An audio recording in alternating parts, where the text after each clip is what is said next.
뭐, 너 지금 어머니한테 돈 달라고 하는 거야? 효도하는데 무슨 돈이야? 늙어서 돈 밝히면 추태야, 추태! 추태요? 제가 언제부터 추태를 부렸나요? 그동안 당신 어머니 모시고, 당신 동생들 뒷바라지하고, 당신 바람 피우는 거 참고 살면서 언제 추태를 부렸어요? 이제 와서 또 공짜로 일하라고 하니까 정당한 대가를 달라고 하는 게 추태예요. 오늘 사연을 소개해드리기 전에 구독과 좋아요 부탁드립니다. 저는 올해 66살 이명순이라고 합니다. 제 사연을 말씀드리는 이유는 제 인생에서 가장 통쾌했던 순간을 들려드리고 싶어서입니다. 저는 26살에 결혼해서 30년을 살았습니다. 그런데 그 30년이 정말 파란만장했어요. 저는 고등학교를 졸업하고 바로 은행에 취직했어요. 그 시절에 은행원이 되려면 공부를 정말 잘해야 했어요. 저도 나름 똑똑하다고 자부했고, 앞으로 경제적으로 독립해서 잘 살 수 있을 거라고 생각했죠. 어느 날 은행 지점장님이 한 분을 소개시켜 주셨어요. 지역에서 꽤 잘 사는 집 첫째 아들이라고 하시면서 좋은 기회라고 하셨어요. 그때 제가 어리석었죠. 은행원인 제가 부잣집에 시집가면 금상첨화라고 생각했어요. 경제적 걱정도 없고 제가 가진 능력까지 더해지면 정말 잘 살 수 있을 거라고 믿었거든요. 박명수라는 그 남자는 저보다 3살 위였어요. 처음 만났을 때는 나름 점잖아 보였고 집안도 농사를 지으면서 땅을 꽤 많이 가지고 있다고 했어요. 연애 기간에는 저를 예쁘게 봐주고 결혼하면 행복하게 해주겠다고 했죠. 그런데 결혼식을 올리고 나서 바로 변하더라고요. 첫 번째 충격은 결혼하자마자 은행을 그만두라는 거였어요. 맏며느리가 직장을 다니면 안 된다는 거예요. 저는 그때 정말 당황했어요. 제가 가진 유일한 경제적 독립수단이었거든요. 그런데 시어머니까지 나서서 며느리가 밖에서 일하면 집안이 망한다고, 집안일이나 제대로 하라고 하시더라고요. 시어머님은 정말 무서운 분이셨어요. 아들 셋을 낳고 평생 농사 지으면서 땅을 모으신 분이라 자부심이 대단하셨거든요. 여자는 시집가서 아들 낳고 집안일 하는 게 천직이라고 생각하시는 분이었어요. 저한테는 정말 하녀 취급을 하셨어요. 명순아, 밥 차려라. 명순아, 청소해라. 하루 종일 명순아, 명순아 부르시면서 온갖 일을 다 시키셨어요. 제 남편 동생들 속옷까지 빨라고 하시는 거예요. 저는 은행원이었어요. 숫자도 잘 다루고 사람들하고 대화도 잘했어요. 그런데 하루아침에 그냥 집안 일꾼이 되어버린 거죠. 남편은 그런 저를 보면서 우리 어머니 말씀 잘 들어. 맏며느리가 그런 거야. 이런 말을 달고 살았어요. 이혼하자는 말을 정말 입버릇처럼 했어요.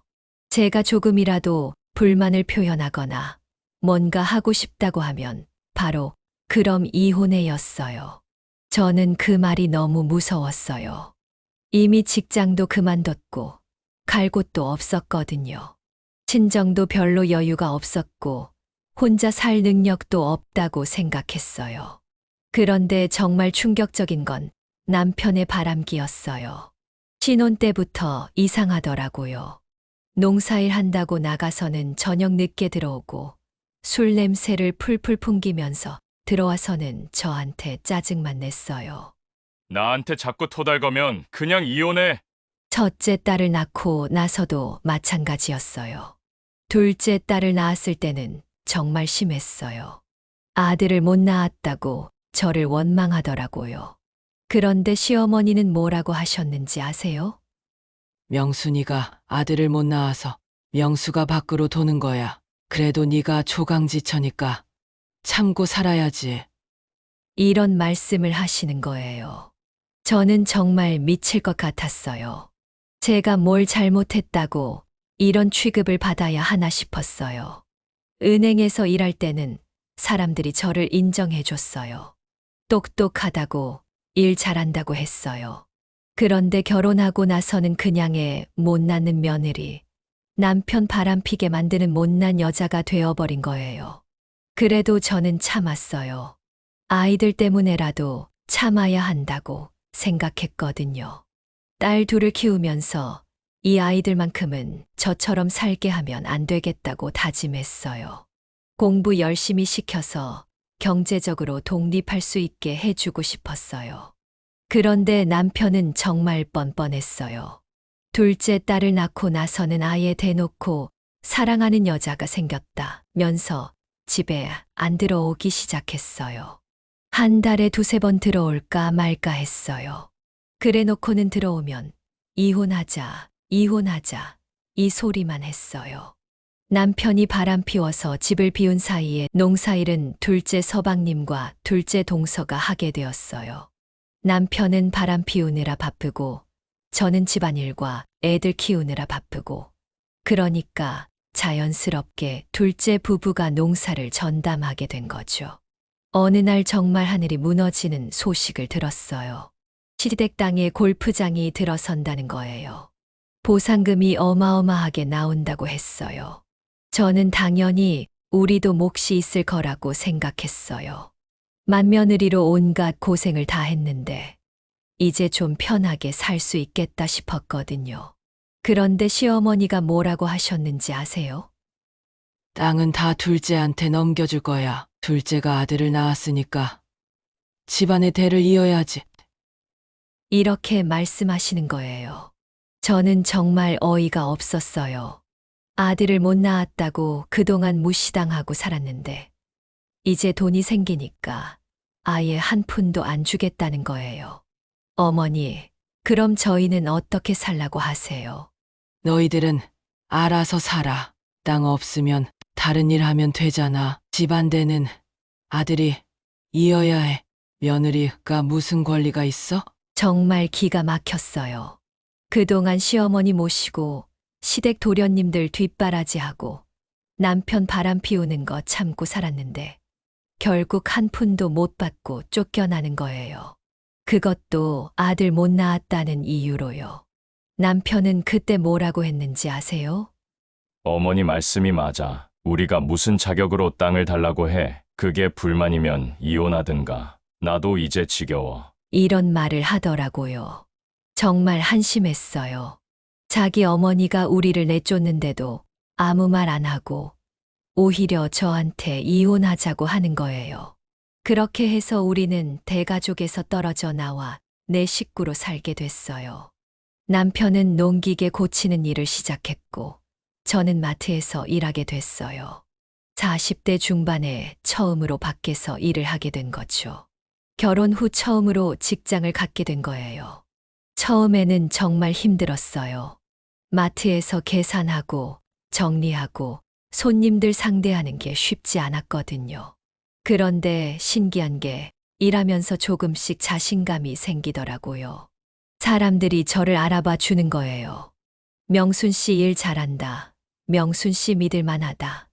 이런 말을 들으니까 기분이 좋더라고요. 그리고 무엇보다 제 돈이 생겼어요. 결혼한 지 20년 만에 처음으로 제가 번 돈을 제가 관리할 수 있게 된 거예요.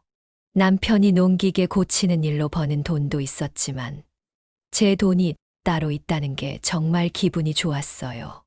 딸들이 대학에 갈 때도 제가 번 돈으로 학비를 댔어요. 남편은 여자는 시집이나 잘 가면 된다고 했지만 저는 우리 아이들 공부 많이 시켜야겠더라고요.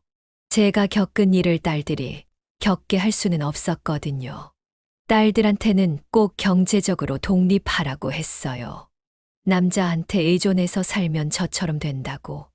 꼭 자기 능력으로 살아야 한다고 했어요. 그런데 어느 날 신문을 보다가 눈에 띄는 기사가 있었어요. 우리나라가 고령화 사회에 접어들었다는 거예요. 노인 인구가 늘어나면서 요양보호사가 많이 필요하다는 내용이었어요. 저는 그때 번뜩 생각이 났어요. 저도 나이가 들어가는데 평생 할 수 있는 일이 있으면 좋겠다고 생각했거든요. 그래서 요양보호사 자격증을 따기로 결심했어요. 50대 중반에 공부를 다시 시작한 거죠. 처음에는 정말 어려웠어요. 젊은 사람들 사이에서 공부하는 게 쉽지 않았거든요. 그런데 제가 예전에 공부를 잘했던 게 도움이 됐어요. 집중해서 열심히 하니까 시험도 잘 받고 자격증도 딸 수 있었어요.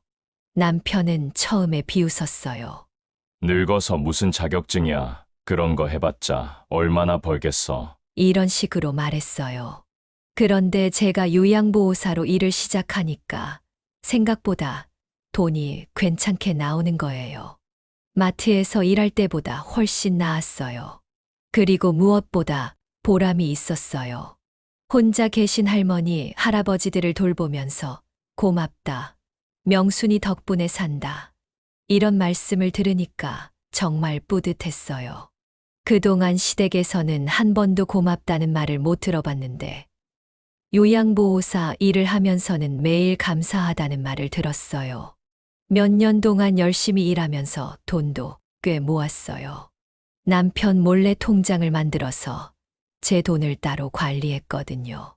언젠가 남편과 헤어질 수도 있다고 생각했어요. 그 생각이 맞았어요. 작년에 시어머니가 91살 생일을 맞으셨어요.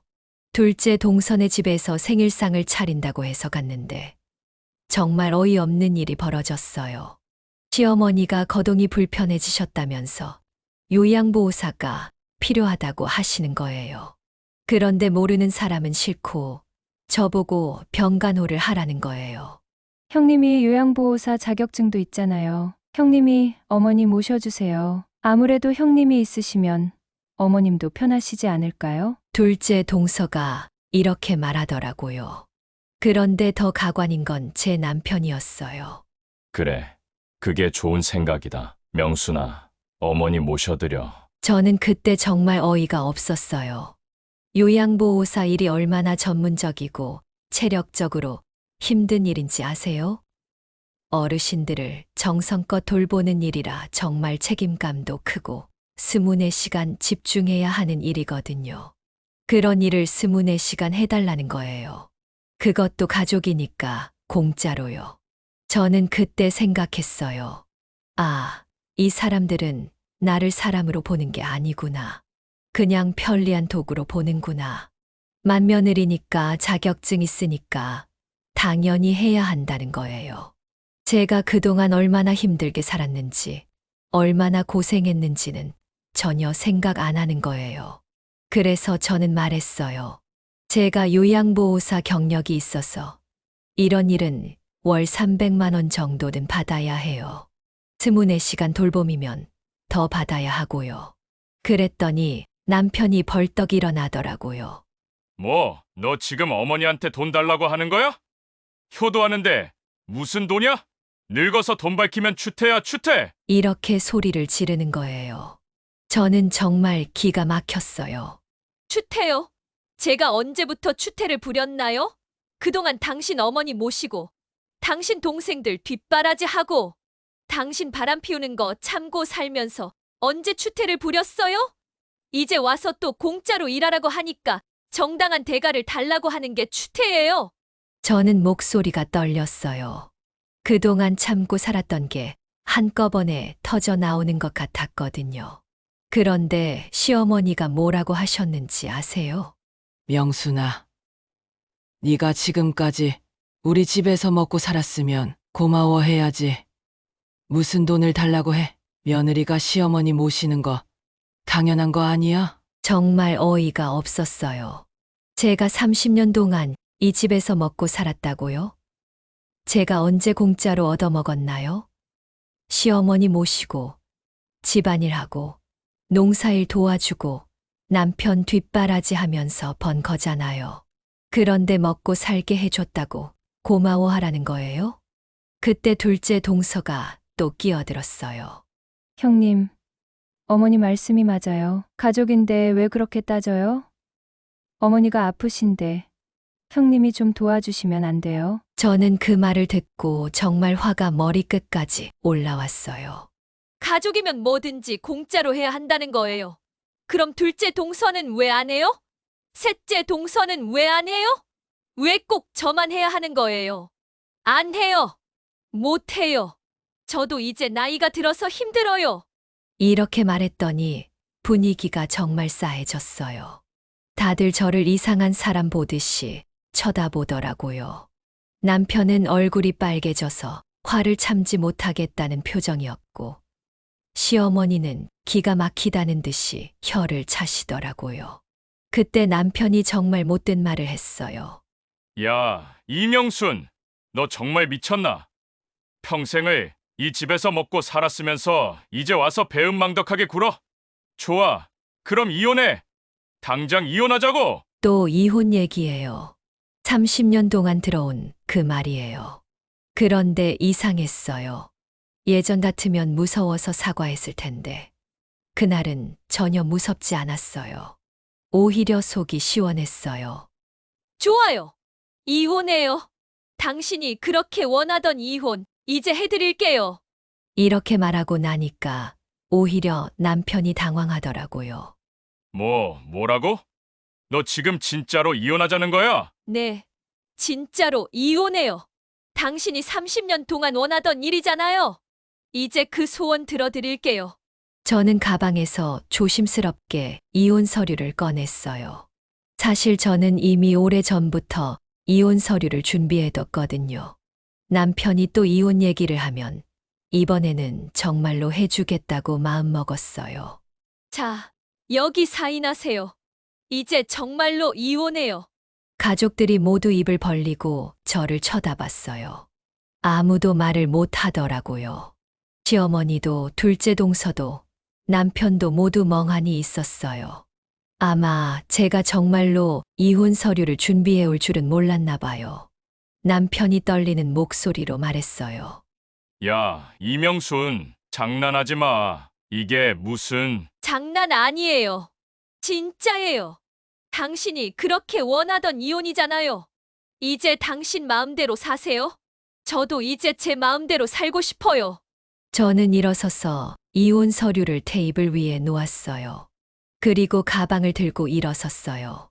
생각해보시고 연락 주세요. 저는 이제 갑니다. 그렇게 말하고 나왔어요. 뒤에서 남편이 뭐라고 소리치는 소리가 들렸지만 저는 돌아보지 않았어요. 정말 시원했어요. 30년 동안 참고 살았던 게 한순간에 끝난 거예요. 집에 와서 딸들한테 얘기했어요. 딸들은 처음에 깜짝 놀랐어요. 엄마, 정말로 아빠랑 이혼할 거예요? 그래, 이제 엄마도 내 인생을 살고 싶어. 30년 동안 참고 살았는데 이제 그만할 때가 된 것 같아. 큰딸이 걱정하더라고요.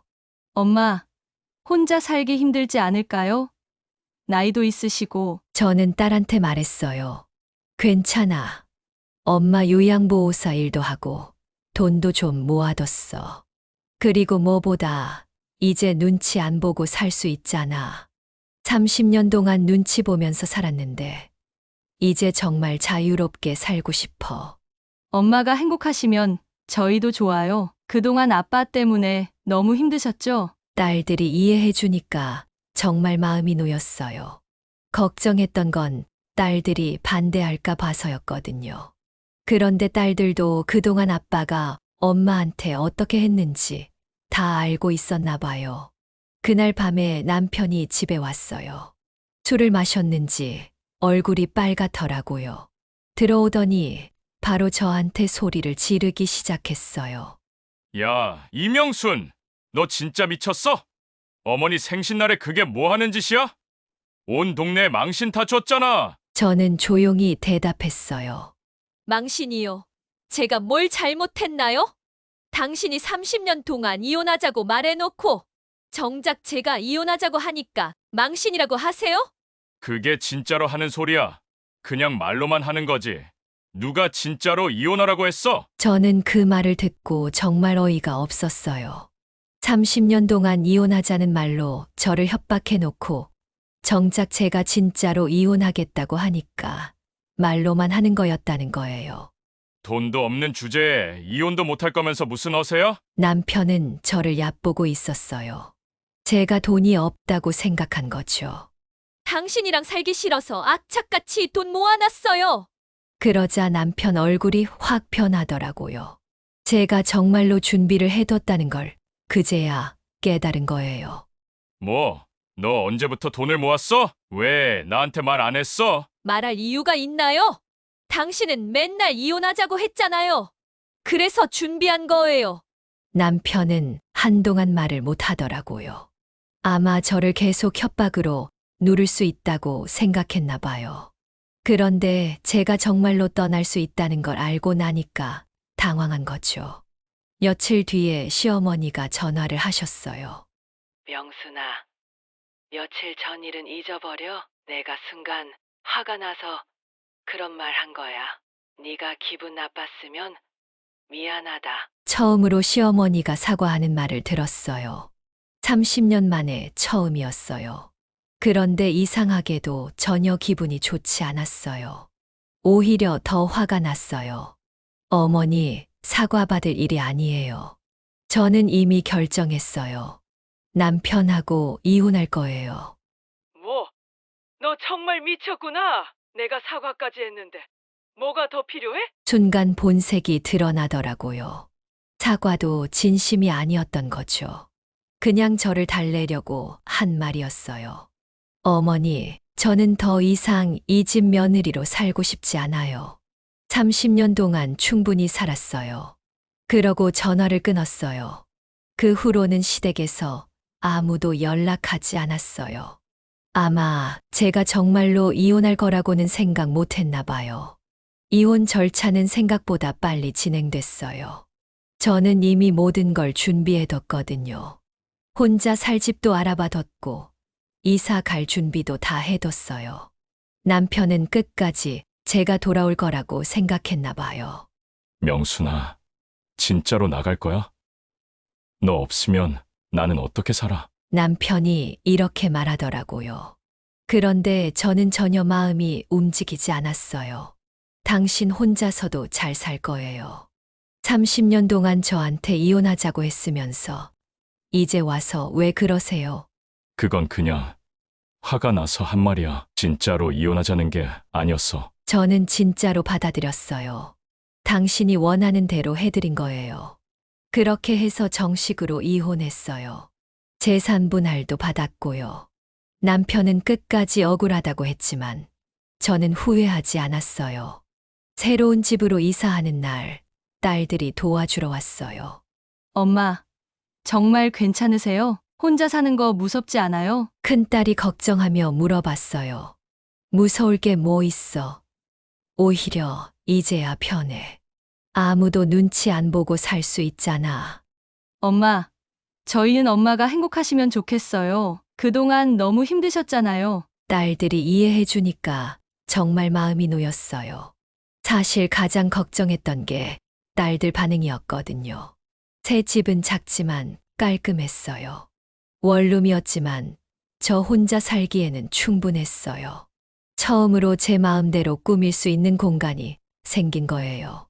첫날 밤에는 정말 기분이 묘했어요.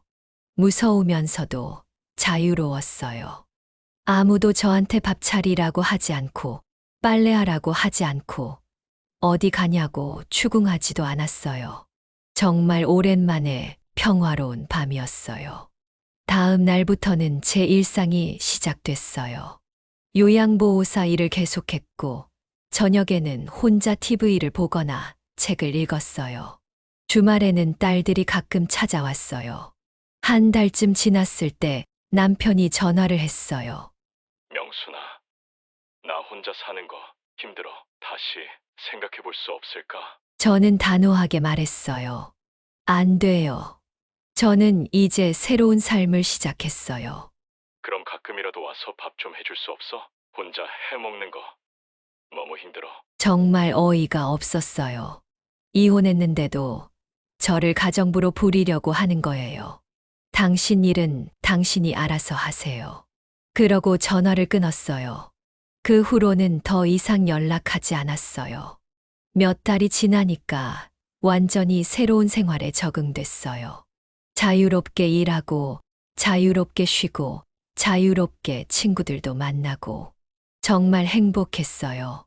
어느 날 마트에서 예전에 알던 분을 만났어요. 어머, 명순 씨, 오랜만이네요. 그런데 혼자 다니세요? 남편분은 어디 가셨어요? 아, 저 이혼했어요. 어머, 이혼을 왜요? 더 이상 참고 살기 싫어서요. 그분이 깜짝 놀라더라고요. 아마 제 나이에 이혼한다는 게 이상했나 봐요. 그런데 혼자 사는 거 힘들지 않아요? 전혀요. 오히려 편해요. 눈치 안 보고 살 수 있어서 좋아요. 정말 그랬어요. 혼자 사는 게 전혀 힘들지 않았어요. 오히려 30년 동안 눈치 보며 산 게 더 힘들었던 것 같아요. 그렇게 1년이 지났어요. 저는 요양보호사 일을 계속하면서 안정적으로 살고 있었어요. 처음에는 혼자 사는 게 어색했는데, 이제는 완전히 익숙해졌어요. 아니, 익숙해진 정도가 아니라 정말 행복했어요. 아침에 일어나서 제가 먹고 싶은 걸 해 먹고, 제가 보고 싶은 TV 프로그램 보고, 제가 가고 싶은 곳에 가고, 정말 자유로웠어요. 30년 만에 처음으로 제 인생을 사는 기분이었어요. 요양보호사 일도 보람이 있었어요. 명순이 없으면 안 된다. 명순이가 제일 좋다. 이런 말씀을 들을 때마다 정말 뿌듯했어요. 그런데 어느 날 둘째 동서에게서 전화가 왔어요. 형님, 어머니가 많이 안 좋아지셨어요. 병원에 계신데 형님이 보고 싶다고 하세요. 저는 한참 생각했어요. 가야 하나, 말아야 하나. 그래도 20년 가까이 모셨던 시어머니인데 결국 병원에 가봤어요. 시어머니는 정말 많이 약해지셨더라고요. 저를 보시더니 눈물을 흘리시는 거예요. 명순아, 미안하다. 내가 너한테 너무 못했구나. 처음으로 진심으로 사과하시는 것 같았어요. 저도 모르게 눈물이 났어요. 괜찮아요, 어머니. 이제 다 지난 일이에요.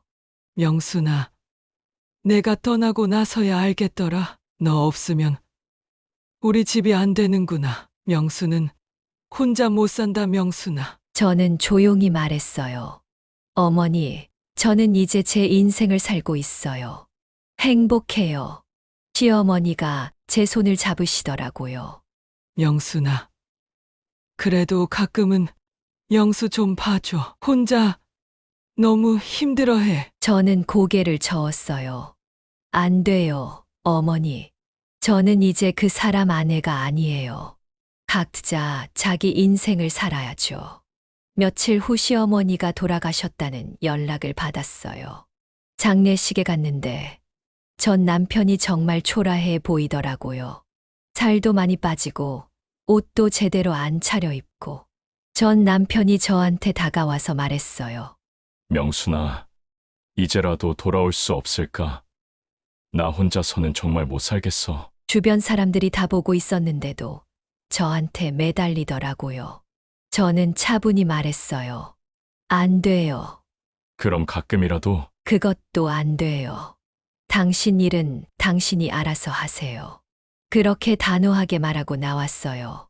사람들이 수군거리는 소리가 들렸지만 상관없었어요.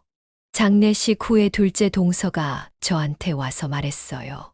형님, 아주버님이 정말 힘들어해요. 형님이 좀 도와주시면 안 돼요? 동서, 나는 이제 그 집 며느리가 아니야. 각자 살아야지. 그래도 한번 부부였는데 부부였으니까 이혼한 거야. 더 이상 부부가 아니라고. 저는 정말 단호했어요.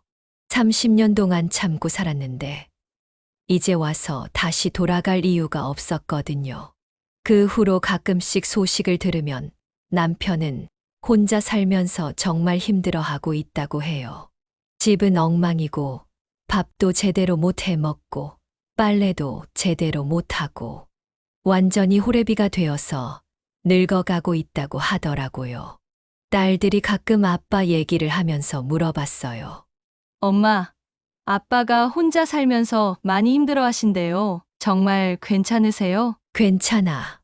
자기가 선택한 거잖아. 30년 동안 이혼하자고 해놓고 정작 이혼하니까 힘들다고. 그건 자기 문제야. 정말 그랬어요. 전혀 후회되지 않았어요. 오히려 정말 잘한 일이라는 생각이 더 확고해졌어요. 지금 저는 정말 행복해요. 66살에 새로운 인생을 시작했다고 하면 늦다고 생각하실 수도 있지만 저는 전혀 늦지 않았다고 생각해요. 앞으로 20년, 30년 더 살 건데 그 시간을 제 마음대로 살 수 있다는 게 정말 행복해요. 요즘은 요가도 배우고 있어요. 나이 들어서 몸이 아프면 안 되니까 건강 관리도 하고 있고요. 친구들하고 여행도 가고 딸들하고 맛있는 것도 먹으러 다니고 정말 즐겁게 살고 있어요. 가끔 옛날 일을 생각하면 화가 나기도 해요. 왜 그렇게 오래 참고 살았을까 하고요. 하지만 그것도 제 인생이었고 그 덕분에 지금의 자유가 더 소중하게 느껴져요. 마지막으로 제 또래 여성분들한테 꼭 하고 싶은 말이 있어요. 참고만 사는 게 미덕이 아니에요. 내 인생은 내가 주인공이에요. 나이가 들었다고 포기할 필요 없어요. 언제든지 새로 시작할 수 있어요. 저는 30년 동안 참고 살았지만 66살에 새로운 인생을 시작했어요. 지금이 제 인생에서 가장 행복한 시간이에요. 혹시 저와 비슷한 상황에 있는 분들이 계시다면 용기 내시라고 말씀드리고 싶어요. 늦었다고 생각하지 마세요. 지금이라도 시작하세요. 제 사연을 들어주셔서 감사합니다. 여러분들께 한 가지 더 드릴 말씀은 구독과 좋아요 부탁드립니다. 감사합니다.